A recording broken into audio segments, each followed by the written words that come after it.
चलिए थोड़ा सा और करके 3 बजे तक में वाइंड अप कर देते हैं, ठीक है। आइए अब देखिए, because it is a democratic society, हमने डेमोक्रेसी देखा, लिबरल डेमोक्रेसी देखा। अच्छा देखिए, एक चीज़ मैं आपको और बता देता हूँ, सारे स्टूडेंट्स के साथ सेम सिचुएशन होता है। सेम केस का ये है कि जब आप फर्स्ट टाइम सुनेंगे ना, आपको बहुत चीज़ ज़्यादा लगेगा। शायद ऐसा भी लग रहा होगा या फिर कभी भी लग सकता है in the classroom, but same चीज़ को आप घर पे जाइए और एक बार रिवाइज करिएगा एंड यू विल सी कि 10-15 मिनट में रिवीजन हो गया and then you will realise अच्छा बस इतना ही पढ़ा है। ये पक्का 100% होने वाला है, ये हर किसी के साथ होता है, आप लोग के साथ भी होगा, ठीक है। अभी तक आप लोग ने जो लिखा है कितना पेजेस तक गया?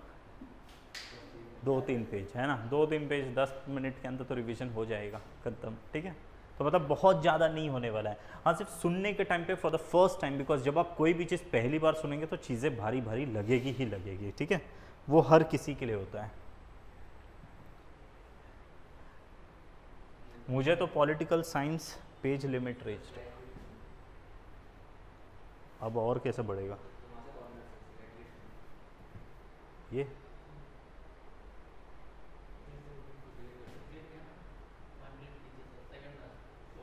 अच्छा ये डिलीट कर दो क्या सब?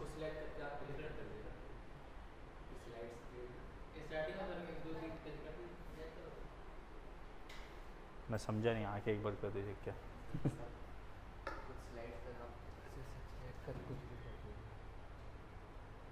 अच्छा ये स्टार्टिंग वाला डिलीट कर दो, ओके ओके, अच्छा तो अभी हो गया ना, बस हो गया, इतना ही काफ़ी है बस। हाँ ठीक।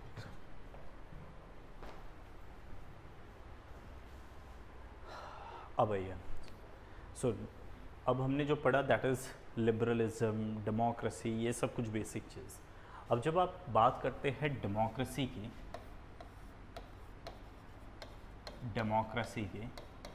तो डेमोक्रेसी में ऑलवेज डेमोक्रेसी में जो गवर्नमेंट होती है, गवर्नमेंट कौन से टाइप की होती है? देखिए, डेमोक्रेसी में 2 टाइप की डेमोक्रेसी हो सकती है। अब यहीं से हम डेमोक्रेसी को समझते हैं, व्हाट इज़ डेमोक्रेसी, ठीक है। And different types of democracy. Democracy का डिफरेंट टाइप्स कौन सा है? फर्स्ट एक होता है डायरेक्ट डेमोक्रेसी, ये आपको लक्ष्मीकांत वो सब में भी मिलेगा, पहले यहाँ से समझ लीजिए फिर वहाँ पढ़िएगा, बहुत इजीली हो जाएगा, ठीक है। Direct democracy, we have a direct democracy, ठीक है। Then another one is indirect democracy, indirect democracy, ठीक है जी। Direct democracy and indirect democracy. Now what is direct democracy? Democracy का मतलब क्या होता है? पब्लिक द्वारा रूल होने वाला है, राइट। पब्लिक अपने रिप्रेजेंटेटिव्स को इलेक्ट करेगी या जो भी है, वो इनडायरेक्ट हो जाता है, लेकिन पब्लिक का रूल होता है।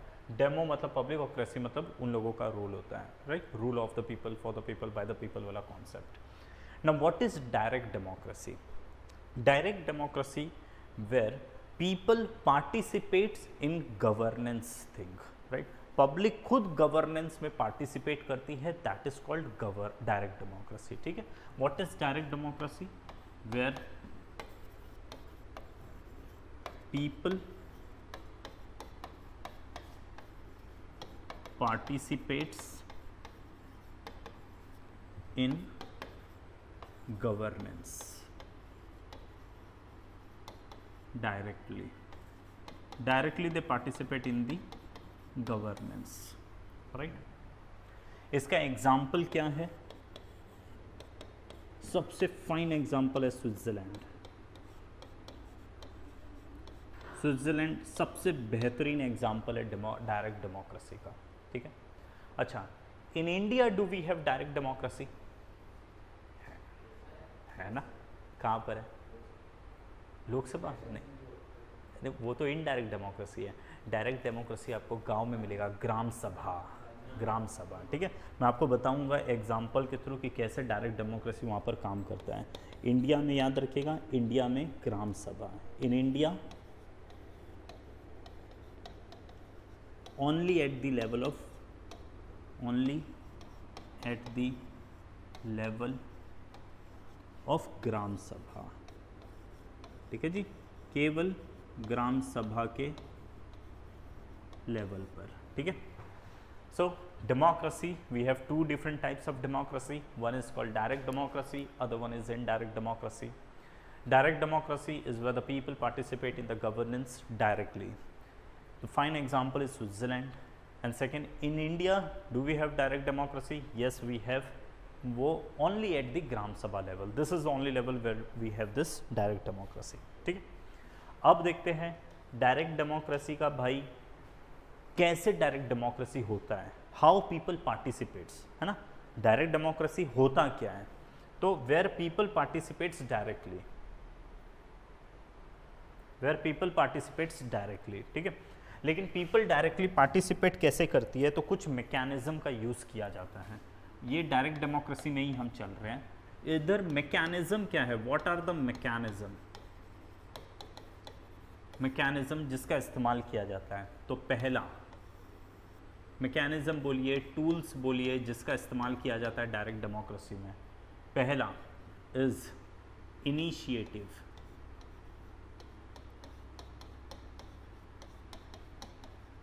इनिशिएटिव देखिए क्या होता है. स्विट्ज़रलैंड में वी हैव डायरेक्ट डेमोक्रेसी. तो मतलब क्या, तो स्विट्ज़रलैंड में पब्लिक लोग पार्टिसिपेट करते हैं लॉ मेकिंग प्रोसेस में, ठीक है. लॉ मेकिंग प्रोसेस में दे पार्टिसिपेट. अब कैसे, तो इनिशिएटिव. इनिशिएटिव का मतलब होता है आम जनता खुद से एक कानून बनाती है और पार्लियामेंट को भेजती है कि भाई इस कानून को पास करो, हमने ये बनाया है. सिविल सोसाइटी एक कानून बनाएगी आम जनता के सहमत से, जिसको कहा जाता है the law drafted by the general public. तो जनरल पब्लिक द्वारा लॉ बनाया जाएगा और वो आप भेजेंगे, तो that is called direct democracy, ठीक है. मतलब दैट इज़ कॉल्ड इनिशिएटिव, ठीक है. तो यहाँ पर क्या होता है, इनिशिएटिव का मतलब क्या होता है, पीपल ड्राफ्ट द लॉ या law is drafted by people in people, ठीक है. law is drafted by the people of the country. आम जनता लॉ बनाती है और लॉ को भेजती है, राइट. Second is referendum.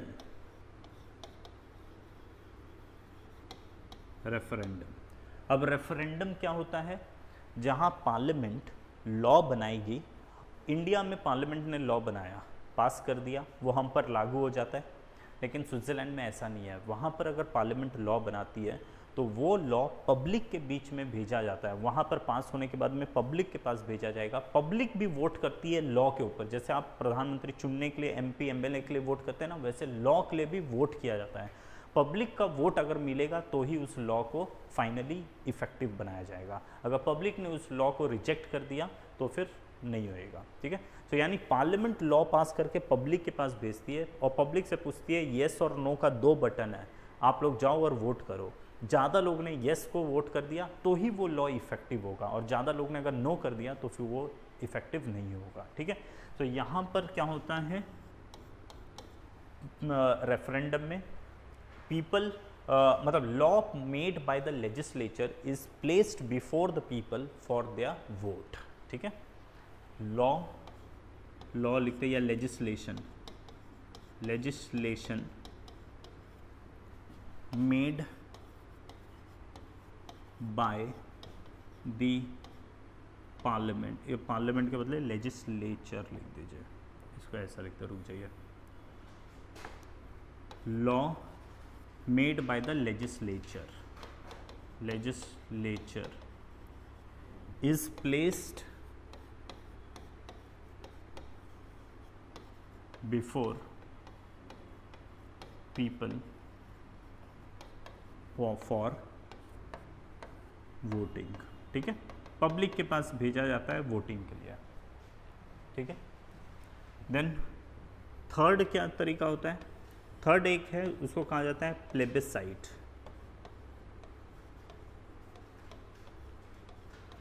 ठीक है जी, प्लेबिसाइट. अब ये प्लेबिसाइट क्या होता है, व्हाट इज प्लेबिसाइट. तो लॉ पार्लियामेंट बनाएगी और पब्लिक के पास जब वोट के लिए रखा जाएगा, इस बार सिर्फ वोट के लिए नहीं रखा जाएगा, साथ में पब्लिक का ओपिनियन भी मांगा जाता है, ठीक है। So law made by legislature is placed before public, is placed before public, आम जनता के सामने प्लेस किया जाता है, रखा जाता है, काहे के लिए, is placed before public, public या पीपल बोल दीजिए, people, for voting and opinion, opinion, इसमें ओपिनियन को अंडरलाइन करेगा क्योंकि ओपिनियन ज़्यादा मैटर करता है, ठीक है। मैं आपको इसका एक एग्जाम्पल के थ्रू, एक सिंपल सा एग्जाम्पल देता हूँ। समझिए एक कंट्री है, कोई भी कंट्री है, कंट्री ए, इस कंट्री ए में डायरेक्ट डेमोक्रेसी है, राइट। इस कंट्री ए में क्या कॉन्सेप्ट होगा, अगर समझिए these are the different people, और ये वहाँ की पार्लियामेंट है, ठीक है, इसके अंदर कुछ मेंबर्स लोग हैं, मेंबर ऑफ पार्लियामेंट लोग, एमपी लोग। अब पहला है इनिशिएटिव, आम जनता लोग ने एक लॉ बनाया, इन लोग ने एक कानून का ड्राफ्ट रेडी किया, किससे रिलेटेड था, शिक्षा से रिलेटेड, एजुकेशन से रिलेटेड। इन लोग चाहते थे कि एजुकेशन से रिलेटेड एक लॉ हो। इंडिया में आम जनता लॉ नहीं बनाती है, हम कुछ भी नहीं करते, लेकिन जहाँ पर डायरेक्ट डेमोक्रेसी है वहाँ पर आम जनता लॉ बनाएगी, और लॉ बनाकर वो पार्लियामेंट के पास इसको भेजती है कि भाई इसको पास करवा। उन लोग ने पास कर दिया तो वो लॉ फाइनल हो गया, क्योंकि पब्लिक तो ऑलरेडी करके ही तो भेजी है, और इसने पास किया तो लॉ बन गया। एक पहला तरीका ये है इनिशिएटिव, ठीक है। दूसरा तरीका होता है दैट इज रेफरेंडम। रेफरेंडम में क्या होगा, इन लोग ने एक लॉ बनाया, समझिए ये लॉ था कि फॉर एग्जांपल ये लॉ है कि हमें क्रिकेट स्टार्ट, समझिए ये कंट्री है जहाँ पर क्रिकेट नहीं होता है, जस्ट टेक एन एग्जांपल। तो इन लोगों को है कि हमें क्रिकेट स्टार्ट करना चाहिए या नहीं करना चाहिए, हमारे यहाँ पर cricket as a sports, national sports उसे डिक्लेयर करना चाहिए कि नहीं करना चाहिए। इस बिल में इन लोग ने पास कर दिया है कि हाँ करना चाहिए, बट अभी भी हाँ ना नहीं होगा, ये पब्लिक के सामने इसको रखा जाएगा फॉर वोटिंग, येस और नो। पब्लिक ने येस को अगर मेजॉरिटी दिया है तो ये लॉ बन जाएगा, and cricket will be, for example it will be A sports, national sports. और अगर इन लोग ने मना कर दिया तो फिर वो नहीं होगा। मतलब देखिए लॉ इस सिर्फ पार्लियामेंट के पास होने से नहीं हो रहा है, पब्लिक के पास भी भेजा जा रहा है, पब्लिक उसको एक्सेप्ट करेगी तो ही होगा, ठीक है। और तीसरा एक है प्लेबिसाइट। प्लेबिसाइट में क्या होता है, these people they make the law, they place it before the public for their opinion, specially for opinion.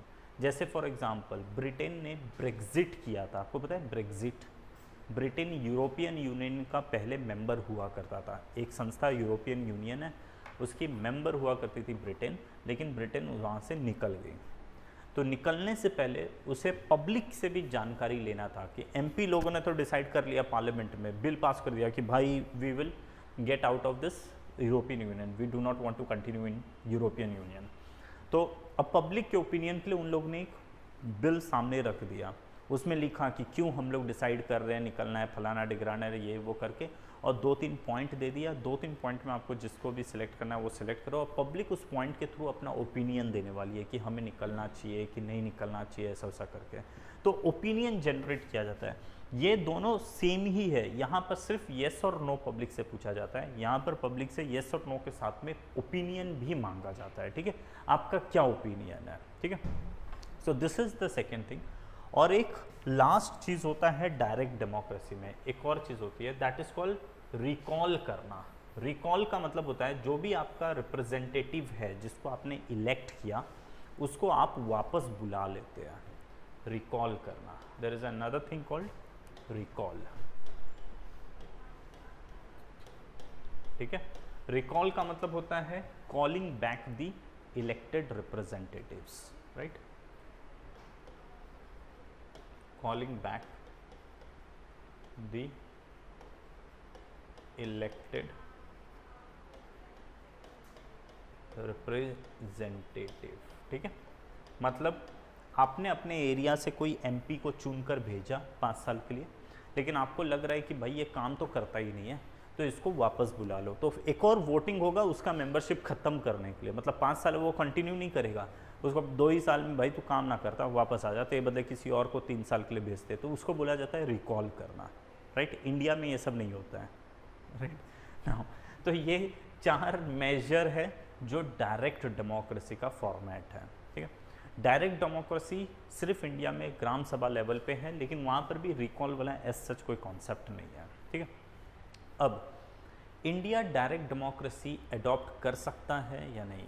Can we adopt a direct democracy in India? Can we have a direct democracy? नहीं, exactly. Direct democracy India में मतलब लाया जा सकता है कि नहीं लाया जा सकता है? तो नहीं लाया जा सकता। क्यों? डायरेक्ट डेमोक्रेसी के लिए ज़रूरी है कि आपके कंट्री का साइज़ छोटा होना चाहिए, छोटे लेवल पर ही पॉसिबल है, हायर लेवल पे ये पॉसिबल नहीं है, ठीक है। तो यहाँ पर आपके कंट्री का साइज़ स्मॉल होना चाहिए, इंडिया में ये नहीं है, इंडिया बहुत बड़ा कंट्री है, राइट। देन आपके देश में पॉपुलेशन कम होनी चाहिए, बहुत ज़्यादा पॉपुलेशन में ये काम नहीं चलेगा, बट इंडिया की पॉपुलेशन बहुत ज़्यादा है। Because of this reason also we cannot have a direct democracy in India, otherwise everything will go chaosed, like. Then direct democracy के लिए रिक्वायर्ड है आपकी पॉपुलेशन लिटरेसी हाई होनी चाहिए, लिटरेट पॉपुलेशन होना चाहिए, लेकिन इंडिया में लिटरेसी कम है, अभी भी बहुत कम है, और इमेजिन करिए 1950s में तो कितना ही कम था, ठीक है। सो डायरेक्ट डेमोक्रेसी को ये बहुत इंपॉर्टेंट है, और बहुत इंपॉर्टेंट, डायरेक्ट डेमोक्रेसी के लिए एक पॉलिटिकल कल्चर होना चाहिए, उसके लिए सबसे इंपॉर्टेंट है पॉलिटिकल कल्चर।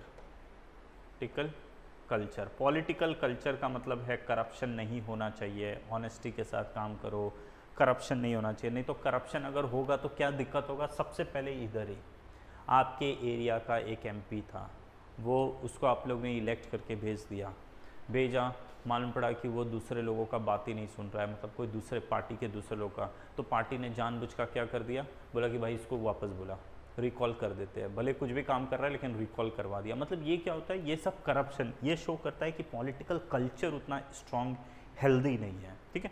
तो हेल्दी कल्चर चाहिए।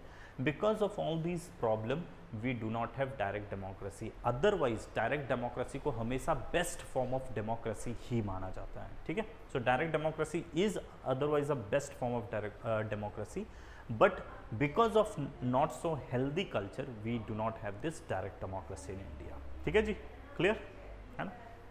ओके, सो डायरेक्ट डेमोक्रेसी आपने देख लिया। डायरेक्ट डेमोक्रेसी इंडिया में किस लेवल पे है? ग्राम सभा level, only at the gram सभा लेवल। ये आपसे एग्जाम में पूछेगा कि India do not feature a direct democracy, right? तो आंसर है no, India features a direct democracy only at the gram sabha level. That is the right answer, ठीक है। डायरेक्ट डेमोक्रेसी के 4 मेजर टूल्स कौन से हैं? Plebiscite, referendum, recall, initiative. और ये चारों का आपको मतलब पता होना चाहिए, बिकॉज एग्जाम में पूछता है इनिशिएटिव मीन्स, और आपके ऑप्शन रहेंगे, you have to identify those option, ठीक है जी, you need to identify this thing. So referendum और डायरेक्ट डेमोक्रेसी हमने देखा।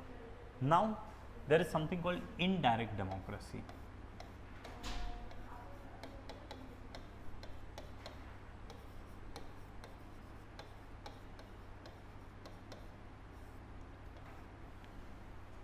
इनडायरेक्ट डेमोक्रेसी, ठीक है।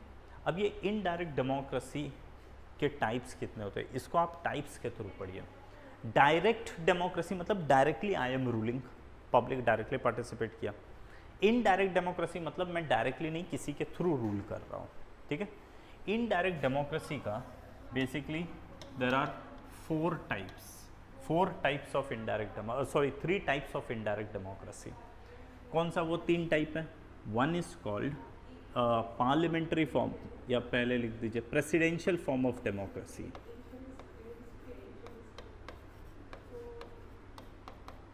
प्रेसिडेंशियल फॉर्म ऑफ डेमोक्रेसी या presidential form.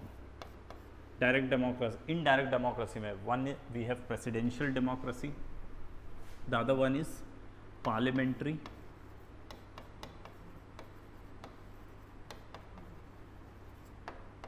Right, and third one is called semi presidential. Semi presidential, एक है प्रेसिडेंशियल, एक है parliamentary, and the other one is semi presidential.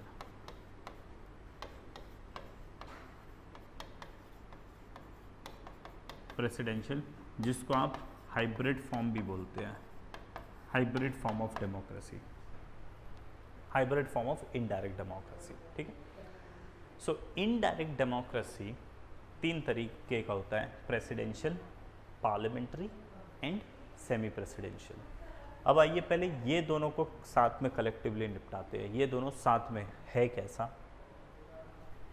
Parliamentary form and presidential form, ये दोनों में सबसे मेजर जो डिफरेंस है वो डिफरेंस लाई करता है on the basis of separation of power, right, power का रिलेशन। तो अगर मैं आपको बोलूं प्रेसिडेंशियल एंड पार्लियामेंट्री में, पार्लियामेंट्री में सबसे मेजर इन लोगों का रिलेशन क्या है?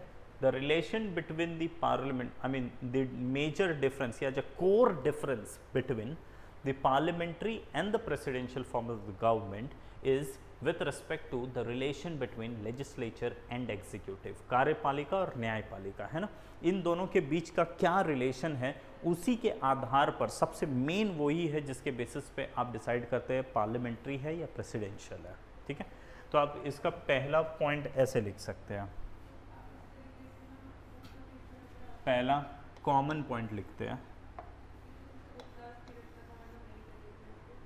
The main difference between presidential form and parliamentary form of government is with respect to relation between legislature and executive। ठीक है, the main difference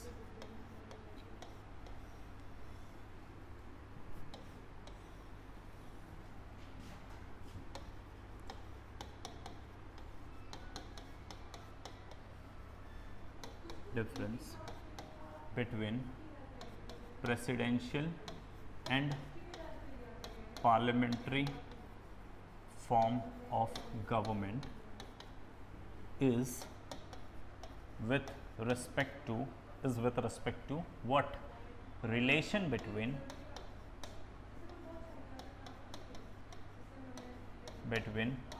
legislature and executive। अब क्या होता है मैं आपको बताता हूँ। देखिए क्या होता है, इंडिया में prime minister Modi member of parliament है या नहीं है? मेंबर ऑफ पार्लियामेंट है ना। हम मोदी जी की बात करते हैं, ये बहुत आसान हो जाएगा समझने के लिए। मोदी जी पार्लियामेंट के हिस्सा है कि नहीं है? है ना, मेंबर ऑफ पार्लियामेंट, वो एमपी है लोकसभा में, he is the member of parliament, right. So plus Modi ji government की हिस्सा है या नहीं है? See, Rahul Gandhi member of parliament है लेकिन गवर्नमेंट का पार्ट नहीं है। पार्लियामेंट का हिस्सा होना मतलब लेजिस्लेचर का हिस्सा होना, ठीक है, और गवर्नमेंट का हिस्सा होना मतलब एग्जीक्यूटिव का हिस्सा होना। तो मोदी जी पार्लियामेंट का हिस्सा है, he is a part of parliament, I mean he is a member of parliament, right. And is he the part of this executive? Yes, तभी तो मोदी सरकार में है ना, प्राइम मिनिस्टर है, तो ये यहाँ पर पीएम भी है। तो यानी देखिए he is an executive, he is a legislature, दोनों है। लेकिन अगर वही आप जो बाइडन की बात कर लीजिए, जो बाइडन अमेरिका में जो कांग्रेस है यानी वहाँ की पार्लियामेंट, क्या वो पार्लियामेंट का हिस्सा है? याद रखिएगा नहीं। क्या वो लेजिस्लेचर का, एग्जीक्यूटिव का हिस्सा है, गवर्नमेंट का हिस्सा है? प्रेसिडेंट है तो गवर्नमेंट का हिस्सा है। मतलब प्रेसिडेंशियल फॉर्म ऑफ गवर्नमेंट में जो भी इंसान लेजिस्लेचर का पार्ट होता है वो एग्जीक्यूटिव का पार्ट नहीं होता, एग्जीक्यूटिव का होता है वो लेजिस्लेचर का पार्ट नहीं होता। लेकिन इंडिया में जो भी एग्जीक्यूटिव है वो लेजिस्लेचर का पार्ट भी है, डबल मेंबरशिप होता है। देखिए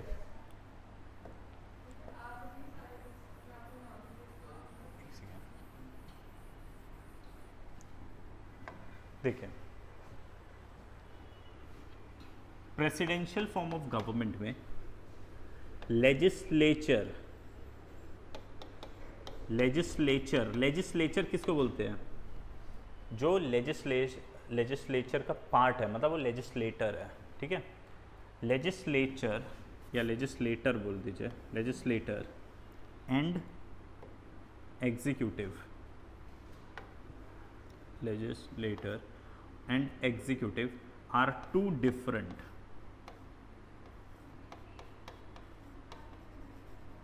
एग्जीक्यूटिव, यानी यहां पर क्या होता है, executives are not the part of legislation, ठीक है। लेजिस्लेचर का वो पार्ट नहीं होता है। मतलब देखिए अमेरिका में कैसा है, आपको कार्यपालिका न्यायपालिका से थोड़ा और, मतलब वो लेजिस्लेचर एग्जीक्यूटिव से थोड़ा और आसानी से समझ में आएगा। एक सेकंड रुकिए। कोई भी स्टेट है, स्टेट का मतलब कंट्री, कंट्री के 3 ऑर्गन होते हैं, ठीक है। 3 ऑर्गन क्या है, that is legislature, right, executive, ठीक है, एंड जुडिशरी। ये 3 ऑर्गन होता है। देखिए यही 3 ऑर्गन है जो पूरा देश को चलाता है। कोई भी देश का, आप देश को एक ह्यूमन बीइंग जैसा इमेजिन करिए। जब हम फंडामेंटल राइट्स पढ़ेंगे तब उस समय मैं आपको बताऊंगा कि एक कंट्री को ह्यूमन बीइंग करके इमेजिन करिए तो आपको सब चीज़ समझ में आएगा। अभी के लिए समझिए कि ये इस देश को चलाने के लिए 3 अंग की जरूरत है, 3 ऑर्गन है, 3 पार्ट है। एक को आप बोलते हैं लेजिस्लेचर, एक को बोलते हैं एग्जीक्यूटिव और एक को बोलते हैं जुडिशरी। कैसे? लेजिस्लेचर का काम होता है law banana, they make the law, right, law making इसका काम है। इन लोगों ने लॉ बनाया, राइट। इसका काम होता है उसी लॉ को एग्जीक्यूट करना, लॉ को इम्प्लीमेंट करना, ठीक है। तो इन लोग क्या करते हैं, इम्प्लीमेंट द लॉ, ठीक है। और जुडिशरी का काम क्या होता है, जो भी लॉ बना अगर वो लॉ कोई फॉलो नहीं कर रहा है तो उसको पनिश करना, राइट, किसी को पनिश करना अगर कोई लॉ नहीं बना रहा है, ठीक है। यानी इस क्लास में सभी स्टूडेंट्स लोग बहुत शांति से अच्छे से रहे, पढ़ाई अच्छे से करे, डेकोरम क्लास का मेंटेन हो, डिसिप्लिन मेंटेन हो। सब चीज़ के लिए क्या ज़रूरी है, इस क्लास में एक रूल एंड रेगुलेशन होना चाहिए। तो एक ग्रुप है, एक टीम है, वो क्या करती है, वो रूल बनाती है। दूसरी टीम है फैकल्टीज़ और मैनेजमेंट का, उसका काम होता है उस रूल को इम्प्लीमेंट करवाना। बच्चे लोगों से आईडी कार्ड देख लो या बच्चे लोगों को बोलते रहो कि ये मत करो, हल्ला नहीं करने का, ऐसा नहीं वैसा नहीं, ठीक है। और एक तीसरी एक टीम होगी, अगर किसी ने, कोई स्टूडेंट उस रूल को फॉलो नहीं कर रहा है तो उस स्टूडेंट को हम थर्ड टीम के पास लेके जाएंगे और थर्ड टीम फिर पनिशमेंट डिसाइड करेगी कि क्या पनिशमेंट देना है, ठीक है। और ये 3 टीम के ही काम करने की वजह से क्लासरूम अच्छे से चल रहा है, राइट।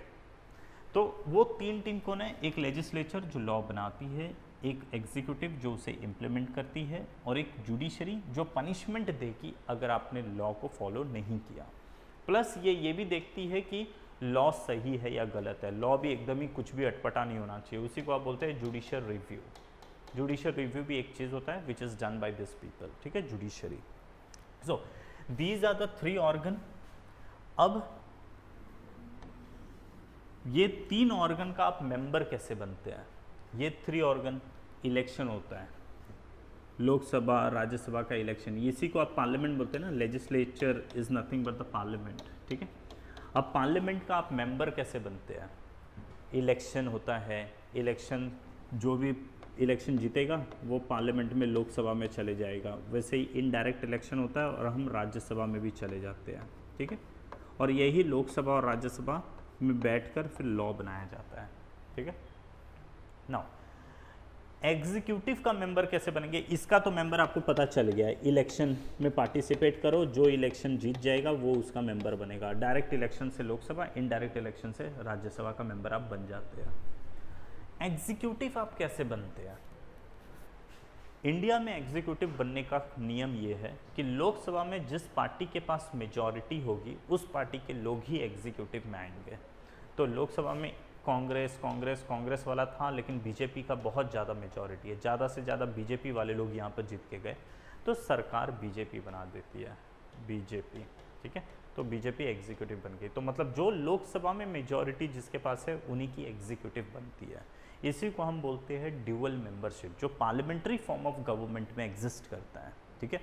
लेकिन प्रेसिडेंशियल फॉर्म ऑफ गवर्नमेंट में क्या होता है, एग्जीक्यूटिव बनने के लिए इसका अलग इलेक्शन है, यह इलेक्शन से आता है, ये कोई यहाँ से उठ के नहीं आता है, ठीक है। तो प्रेसिडेंशियल फॉर्म ऑफ गवर्नमेंट में क्या होता है, there is a separation. Presidential form of government में क्या होता है, legislature and executive are two different people. Executive legislature का पार्ट नहीं होता है, ठीक है। यानी इसी को हम बोलते हैं separation of power, separation of power, ठीक है जी। Separation of power between executive and legislature, between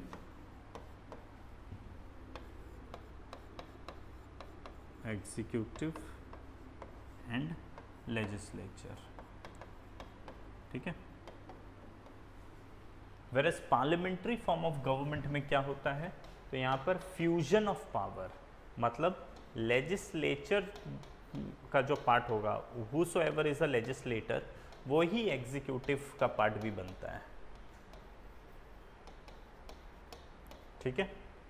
इसको कहा जाता है फ्यूजन ऑफ पावर, या सिंपल ऐसा बोल दीजिए ड्यूअल मेंबरशिप, वो और अच्छा आसान होगा, है ना। ड्यूअल मेंबरशिप, दो मेंबरशिप है, मतलब जो लेजिस्लेचर है वो ही एग्जीक्यूटिव भी बन रहा है, ठीक है। मतलब यहाँ पर एग्जीक्यूटिव लेजिस्लेटर का पार्ट होता है, this is one thing, right.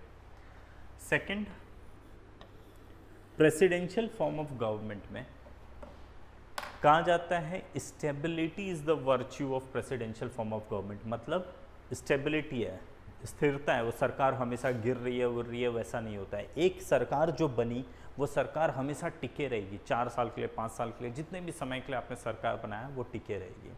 लेकिन अगर वहीं पर आप पार्लियामेंट्री फॉर्म ऑफ गवर्नमेंट की बात करें तो वहाँ पर स्टेबिलिटी नहीं होती है। वहाँ क्या होता है, वहाँ रिस्पॉन्सिबिलिटी होती है, वहाँ अकाउंटेबिलिटी होती है, वहाँ रिप्रेजेंटेटिवनेस होता है, इस तरीके का फीचर होता है, ठीक है।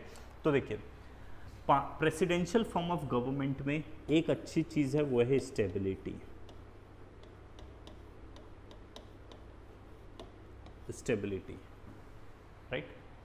तो यहाँ पर स्टेबिलिटी नहीं है, लेकिन यहाँ पर क्या है, तो यहाँ कुछ और चीज़ है, ये सेकंड नंबर का पॉइंट में लिख देते हैं। तो यहाँ पर है पार्लियामेंट्री फॉर्म ऑफ गवर्नमेंट ज़्यादा रिप्रेजेंटेटिव है, मोर रिप्रेजेंटेटिव, मोर अकाउंटेबल, है ना।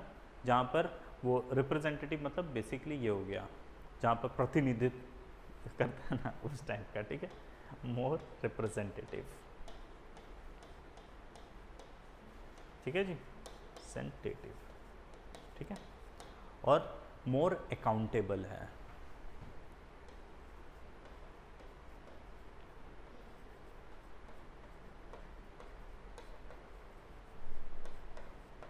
Accountable, right.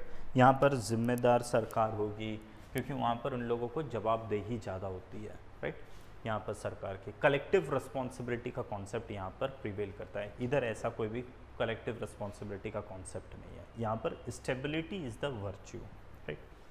अब अगर आप पार्लियामेंट्री फॉर्म ऑफ गवर्नमेंट में देखेंगे तो एक और चीज़ है, that is parliamentary form of government में वो है कलेक्टिव रिस्पॉन्सिबिलिटी का कॉन्सेप्ट। जब यहीं पर लिख दीजिए वो ज़्यादा सही रहेगा। मोर रिप्रेजेंटेटिव है, मोर अकाउंटेबल है, कलेक्टिव रिस्पॉन्सिबिलिटी है, कलेक्टिव अब देखिए रिस्पॉन्सिबिलिटी, देखिए ये सब जो टर्म है, like for example collective responsibility क्या होता है, अकाउंटेबल ज़्यादा कैसे, ये सब धीरे धीरे ही आपको समझ में आएगा। अभी हमने टॉपिक सब किया नहीं है, एक एक टॉपिक जब हम करते जाएंगे तो अभी तो ये सिर्फ वार्म अप चल रहा है इसके बाद हम कल से शुरू करेंगे हिस्ट्री, लाइक ब्रिटिश इंडिया वाला, राइट। कि उन लोग ने 1773 में रेगुलेटिंग एक्ट क्या लाया था, फलाना डिगराना सारा चीज़, ठीक है। अभी तो हम सिर्फ बेसिक चीज़ देखते चल रहे, तो प्रेसिडेंशियल फॉर्म ऑफ गवर्नमेंट में ये समझ लीजिए, पार्लियामेंट्री फॉर्म ऑफ गवर्नमेंट में ये समझ लीजिए। एक फाइनल छोटा सा चीज़ बोल देता हूँ, that is semi presidential form, जो फ्रांस वो सब जगह है, वो क्या है वो बता देता हूँ, फिर उसके बाद वाइंड अप कर देते हैं, ठीक है। सिर्फ 5 मिनट का टाइम दे दीजिए। देखिए अब एक थर्ड, क्योंकि इनडायरेक्ट डेमोक्रेसी में 3 चीज़ होता है, presidential, parliamentary and third one is semi presidential. अब ये होता क्या है, बस सिर्फ सिंपल एग्जांपल के थ्रू समझिए, बहुत इजीली आप समझ जाएंगे। हम बात करते हैं semi presidential form of government.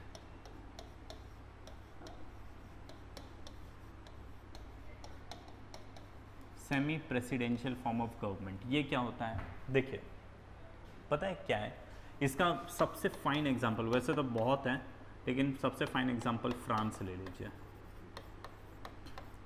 देखिए फ्रांस का सिस्टम कैसा है, पहले तो मैं आपको वो बताता हूँ। फ्रांस में एक पोजीशन है प्रेसिडेंट का, एक पद है प्रेसिडेंट का, ठीक है। देन एक पोजीशन है प्राइम मिनिस्टर का, ठीक है। और प्राइम मिनिस्टर के साथ उसकी अदर मेंबर्स भी, गवर्नमेंट में अदर मिनिस्टर्स भी आ जाते हैं, prime minister and other minister, ठीक है। ये एक पोजीशन है। और एक चीज़ होता है वो है वहाँ की पार्लियामेंट, ठीक है। पार्लियामेंट में वहाँ 2 हाउस है, यहाँ पर जैसे लोकसभा राज्यसभा 2 हाउस है, वहाँ पर भी 2 हाउस है। एक हाउस को कहा जाता है नेशनल असेंबली, ये एक हाउस है, वहाँ के लोकसभा को नेशनल असेंबली बोलते हैं, ठीक है। वहाँ के राज्यसभा को कहा जाता है सीनेट, अमेरिका के ही जैसा सीनेट। ये वहाँ का राज्यसभा, ये वहाँ का लोकसभा, ठीक है, ये उसका नाम है। अब फ्रांस का नियम कैसा है देखिए, इलेक्शन होगा, एक इलेक्शन होता है प्रेसिडेंट के लिए, प्रेसिडेंट का इलेक्शन होता है, पब्लिक लोग इस इलेक्शन में पार्टिसिपेट करते हैं इलेक्शन में और वोट किया जाता है, राइट। जिसको भी वोट कर दिया, समझिए फॉर एग्जांपल, एक समझने के लिए हम कांग्रेस बीजेपी ही लेते हैं, समझिए वहाँ पर भी कांग्रेस बीजेपी है, तो कांग्रेस का भी एक इंडियन नेशनल कांग्रेस का कैंडिडेट खड़ा था और बीजेपी का एक कैंडिडेट खड़ा था इलेक्शन में, प्रेसिडेंट के इलेक्शन में, एक ही पद के लिए। प्रेसिडेंट का सेपरेट इलेक्शन होता है। तो इमेजिन करिए कि कांग्रेस का आदमी जीत गया, राइट, तो यहाँ पर पहुँच गया कांग्रेस वाला, इंडियन नेशनल कांग्रेस का आदमी प्रेसिडेंट बना, ठीक है। और अलग से जैसे इंडिया में लोकसभा राज्यसभा का इलेक्शन होता है ना, लोकसभा का इलेक्शन होता है ना, वैसा ही वहाँ पर अलग एक इलेक्शन होता है नेशनल असेंबली का, ठीक है। तो एक दूसरा इलेक्शन होता है नेशनल असेंबली का, ये डायरेक्ट इलेक्शन है, यहाँ पर इनडायरेक्ट इलेक्शन है, ये इनडायरेक्ट इलेक्शन है, ये डायरेक्ट इलेक्शन है, ठीक है, डायरेक्ट इलेक्शन। तो अभी हम नेशनल असेंबली की बात करते हैं। एक नेशनल असेंबली का इलेक्शन होता है। अब इमेजिन करिए सारे कॉन्स्टिट्यूएंसी से जितनी भी वो एरिया है, कहीं से बीजेपी का आदमी खड़ा है, कहीं से कांग्रेस का आदमी खड़ा है, सब लोग खड़े होंगे, तो हर जगह से कोई ना कोई जीतेगा। किसी एरिया से बीजेपी का जीत गया, किसी एरिया से कांग्रेस वाला जीता, होता है ना जैसे इंडिया में वैसा। तो इमेजिन करिए यहाँ पर 100 लोगों में से टोटल 100 सीट था नेशनल असेंबली में, 30 कांग्रेस वाला, 70 बीजेपी वाला जीत गया। ये इलेक्शन है सेकेंड, दूसरा इलेक्शन हुआ नेशनल असेंबली के लिए, ठीक है। अब नियम के अनुसार ये है कि नेशनल असेंबली में जिस पार्टी की मेजॉरिटी होगी उसी पार्टी के लीडर को राष्ट्रपति प्रधानमंत्री के तौर पे अपॉइंट करेगा, राइट। राष्ट्रपति कांग्रेस का है, लेकिन उसकी मजबूरी हो गई कि यहाँ पर मेजॉरिटी किसका है, बीजेपी, तो उसको बीजेपी के आदमी को ही as a prime minister appoint करना पड़ेगा। तो वो प्राइम मिनिस्टर इसको अपॉइंट करेगा, बीजेपी वाले को, और प्राइम मिनिस्टर के कहने पे अदर बीजेपी वाले लोगों को मंत्री बना देगा, राइट। और अगर समझिए कांग्रेस की यहाँ पर मेजॉरिटी होती तो फिर कांग्रेस के किसी एक आदमी को प्राइम मिनिस्टर बनाता और फिर अदर कांग्रेस वाले लोगों को अदर मिनिस्टर बनाता। जब सेम पार्टी का प्राइम मिनिस्टर और प्रेसिडेंट होगा तब तो सब सही है, लेकिन जब प्रेसिडेंट अलग पार्टी का और प्राइम मिनिस्टर अलग पार्टी का हो तब यहाँ पर प्रॉब्लम आ जाता है। उसको कोहैबिटेशन फ्रांस में बोलते हैं, राइट। तो ये वाला एक कॉन्सेप्ट है। यहाँ आप देख रहे प्रेसिडेंट का इलेक्शन अलग, प्राइम मिनिस्टर का अलग, प्राइम मिनिस्टर नेशनल असेंबली से उठकर ऐसे आता है। यहाँ पर नियम क्या है, प्रेसिडेंट के पास पावर है एक्सटर्नल अफेयर के मैटर्स को देखना। जितनी भी एक्सटर्नल अफेयर, विदेश नीति से रिलेटेड कोई भी मामला होगा उसको प्रेसिडेंट के अंडर में होता है, और इंटरनल मैटर, देश के अंदर का जो भी मामला होता है वो प्राइम मिनिस्टर डिसाइड करता है। अब ये इंटरनल के लिए है और ये एक्सटर्नल के लिए है। This he is for external, internal and external, ठीक है। इंटरनल मामला प्राइम मिनिस्टर देखेगा, एक्सटर्नल मामला प्रेसिडेंट देखेगा। So this is how the election procedure is of in France, और इसको कहा जाता है सेमी प्रेसिडेंशियल। इंडिया में प्रेसिडेंट पावरफुल है या प्राइम मिनिस्टर? प्राइम मिनिस्टर, ठीक है, पार्लियामेंट्री फॉर्म। अमेरिका में वहाँ प्राइम मिनिस्टर है ही नहीं, तो प्रेसिडेंट ही है और वही पावरफुल है, प्रेसिडेंशियल फॉर्म। और फ्रांस में दोनों ही है और दोनों ही पावरफुल है, ये बाहर के मामले के लिए, ये इंटरनल मामले के लिए। ये है सेमी प्रेसिडेंशियल फॉर्म, ठीक है। प्रेसिडेंशियल फॉर्म सिर्फ और सिर्फ अमेरिका में ही है, दूसरी जगह वो जहाँ जहाँ आया वहाँ पर डिक्टेटरशिप में कन्वर्ट हो गया, ठीक है। तो ये है सेमी प्रेसिडेंशियल फॉर्म। और इसमें जब पार्टी सेम हो तब तो ठीक है, पार्टी अगर दोनों का अलग अलग है, प्राइम मिनिस्टर और प्रेसिडेंट का, तो उसको कोहैबिटेशन कहा जाता है, राइट। डिफिकल्ट कोहैबिटेशन कहा जाएगा जब दोनों का पार्टी अलग अलग रहता है, ठीक है। तो ये है सेमी प्रेसिडेंशियल। पार्लियामेंट के बहुत सारे एग्जाम्पल हैं। प्रेसिडेंशियल फॉर्म का एग्जाम्पल सिर्फ अमेरिका है। America is the only country to have the presidential form of government.